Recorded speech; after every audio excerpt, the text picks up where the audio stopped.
Gaza, toujours sous les bombes israéliennes, au moins 38 personnes tuées hier vendredi selon la défense civile palestinienne. Avec nous pour en parler en ligne de Jérusalem, notre correspondante Noga Tarnopolski. Bonjour Noga.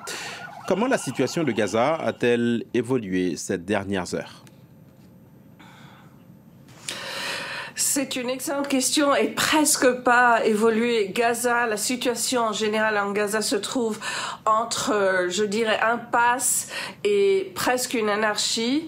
On est évidemment dans le Aïd, une des fêtes les plus importantes pour le calendrier musulman, et c'est le second jour de suite où cette organisation apparemment établie par l'armée israélienne, ce qui s'appelle le Gaza Humanitarian Fund, ne peut pas pouvoir de la nourriture ou d'autres aides humanitaires à la population de Gaza parce qu'elle n'a pas pu garantir sa sécurité.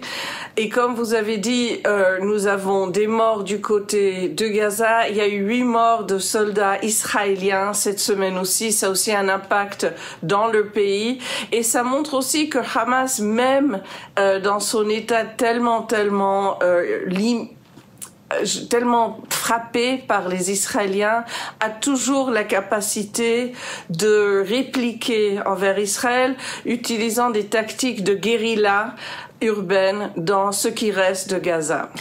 Israël, Noga, qui continue ses opérations, mais qui dit commencer à manquer de soldats, quelques 10 000 selon le gouvernement Netanyahou, pour ce qu'il appelle ses besoins opérationnels.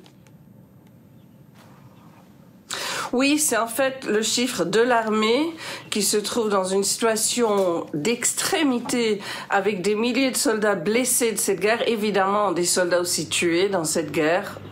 Plus que 1000, des soldats hospitalisés et un système de recrutement de soldats basé sur des réservistes.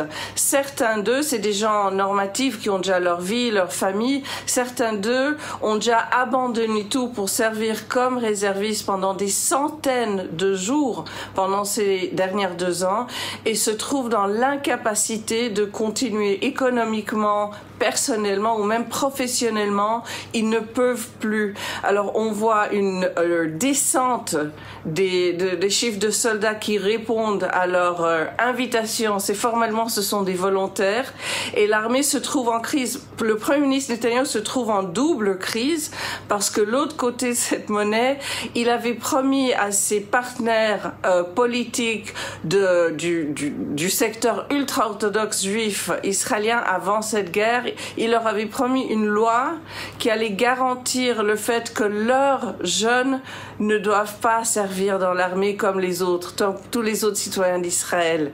Et maintenant, ils se trouvent vraiment dans ce crunch où les partis ultra-orthodoxes attendent cette loi et le peuple israélien et même certains membres de son propre parti parlementaire ne se voient pas capables de passer une loi qui mettra tout le poids de ces demandes sur la population laïque d'Israël. Noga Tarnopolski à Jérusalem. Merci, Noga.